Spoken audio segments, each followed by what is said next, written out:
There was a part in my trading journey where I was over obsessed with collecting data and refining and trying to be this perfect one-sided trader who would always catch the perfect entry, that would always catch every position that came around. And whenever I didn't do something 100% towards my plan, I would go in there and change things, and I'd spend hours obsessing over becoming this perfect one-sided, all positive, constantly perfect trader. And I remember working with a very successful trader one-on-one who I had the opportunity to get some coaching calls from. And at the time, they were making a lot of money from their trading. Every month, they were pulling out a very, very profitable salary from the market. And one thing they said that was extremely eye-opening to me at the time was that they said that they don't do any review, they don't do any data collection, they don't do any sort of optimization of their strategy. And at that time, that was shocking to me because I was part of a community that obsessed with data collection and optimization and all that type of stuff. And at the time, I don't think that either extremes were right for me. I didn't think that what I was doing was healthy, nor did I think what this trader was promoting was necessarily the right answer. But I think what that trader did was they helped bring me back to center a little bit, because what was perfect for me was somewhere in between what I was doing and what they were doing. The truth is, data collection and review and optimization is important. There are certain data points that you do want to collect and you do want to metric and you do want to make sure you're optimizing. But the truth is, a lot of traders obsess over data collection and they change things too soon. And if they just let their edge play out a little bit longer, a few more months, they would probably be consistently profitable. But they get stuck in this idea of refining too quickly and changing things too quickly because the last week didn't work and I want to change things. I want to rush the process. So what I want to do in this video is share my perspective on optimization, on review, on data collection, what data you should be collecting, how you should be reviewing and refining, and what you have to see in your trading before you do make actionable refinements and change things, okay? Now, if you find this video useful, share it with your trading communities. And if you haven't already, make sure you do the Trading Psychology Archetype quiz. That quiz is a mind blower. It will show you which of the 4 trading mindsets you have, as well as help you get from where you are to consistently profitable with a free report. Okay, now, one of the most important components of successful trading is being process-based. And you guys have heard me say this over and over again throughout this series. And process-based thinking or process-based decision-making means decisions and thinking that's in alignment with your trading plan.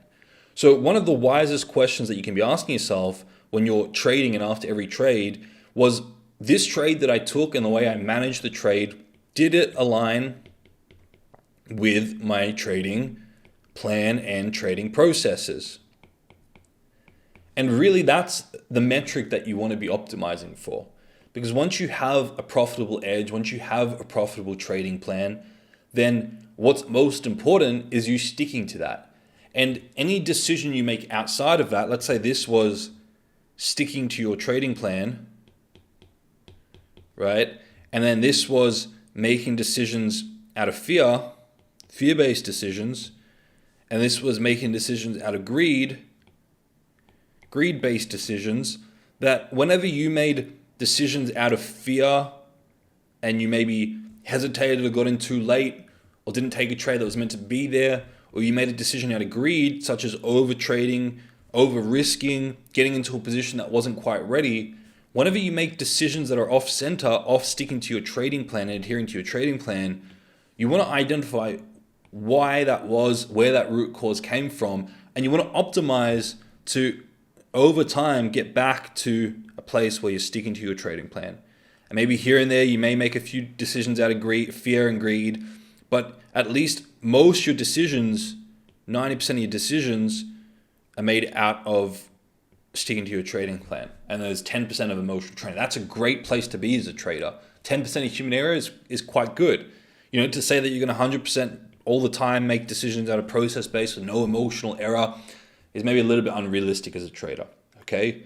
So the question you constantly want to be asking yourself is, did it align with my trading plan and my trading processes? Did my decision-making align with my trading plan and my trading processes? And really, you're going to have three answers. You're going to have a yes, which is great trade, great trading day.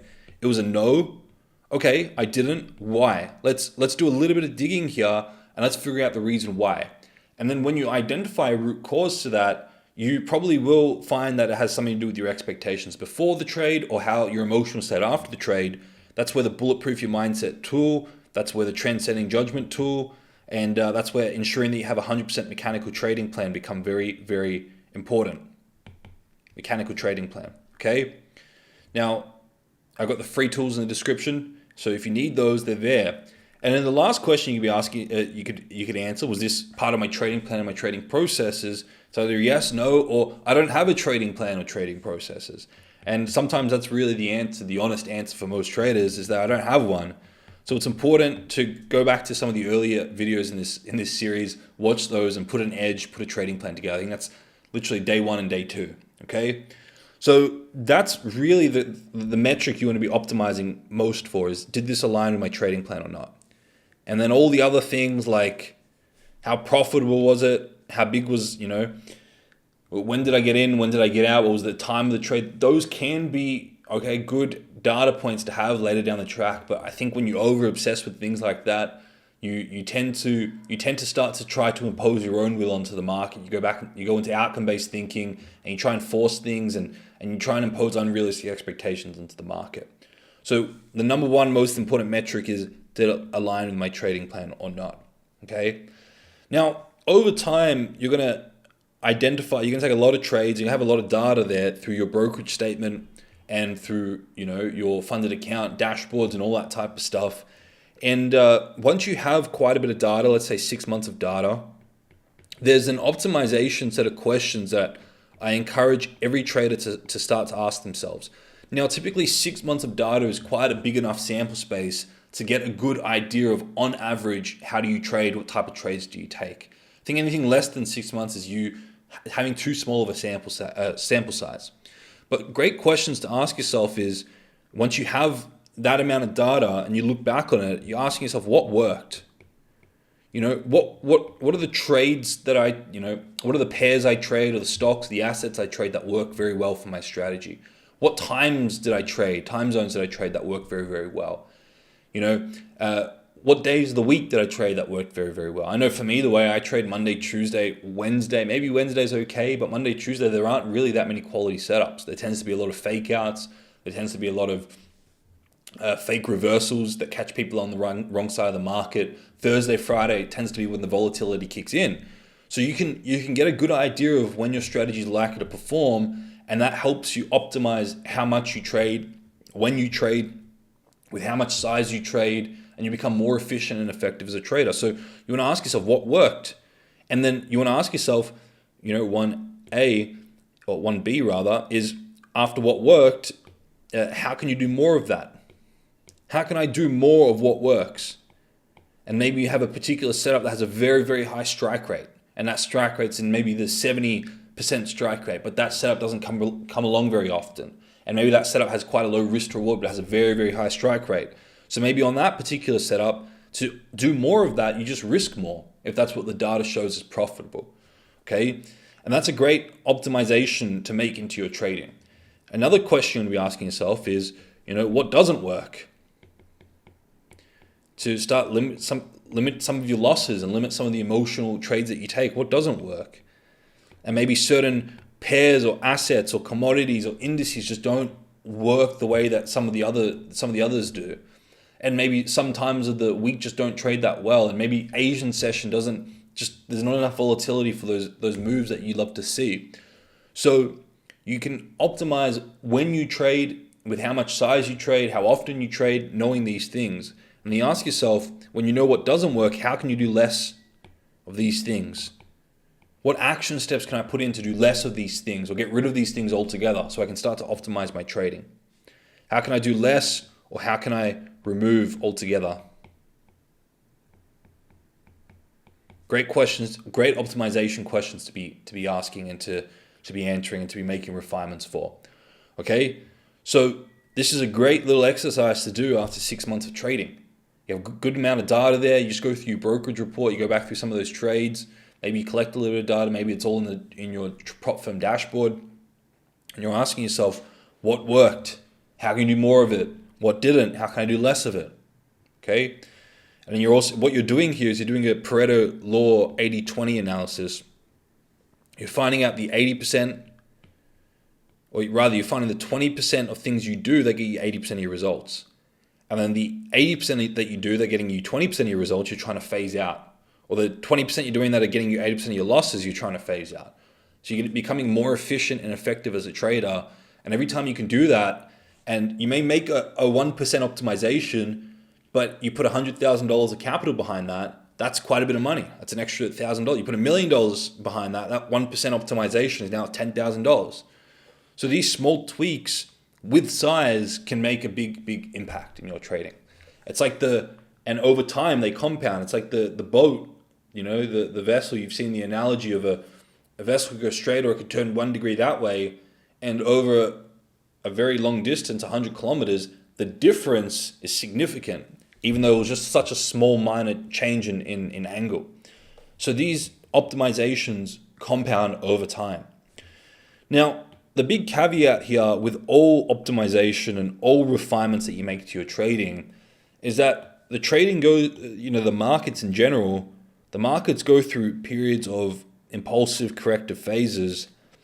And sometimes what we can do is we can go through an impulsive phase and we can be like, okay, my strategy performs very, very well. I traded really good that last week. And maybe this is 1 week. And then the next week, what happens is that, your strategy doesn't perform well. And you start to question your strategy. You start to ask yourself, what's wrong with me? What's wrong with my trading strategy?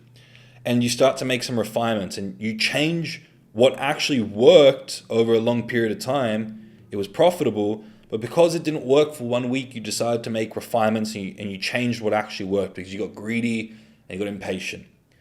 And because you change it here and you're optimizing for a corrective period, and then all of a sudden the next week it becomes impulsive again. And then because you've changed what actually worked, now you're trying to impose that on a different market correction, market phase, and it doesn't work again. And you keep chasing your own tail as a trader. And that's what you end up doing. And traders who refine and change things because the trading strategy didn't work for a week end up getting stuck in the boom and bust cycle. They end up chasing their own tail. They end up doing more work and getting lesser results from it. My suggestion is whenever you make a change to your trading, give yourself at least 3 to 6 months. Ideally 3 to 6 months just to let your edge play out, get enough data, get a large enough sample space, and then what needs to be refined will be very, very obvious when you ask these refinement questions. Okay? So don't change things too soon. Don't refine too soon. And ask these optimization questions after 6 months of trading, every 6 months.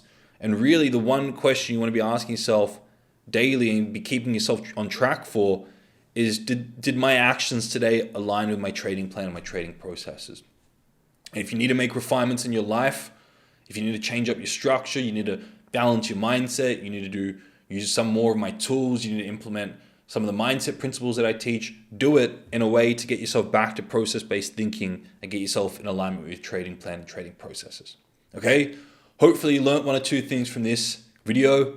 If you did, share it with your trading communities, and the Trading Psychology Archetype quiz in the description. Check that out, and I look forward to seeing you all tomorrow.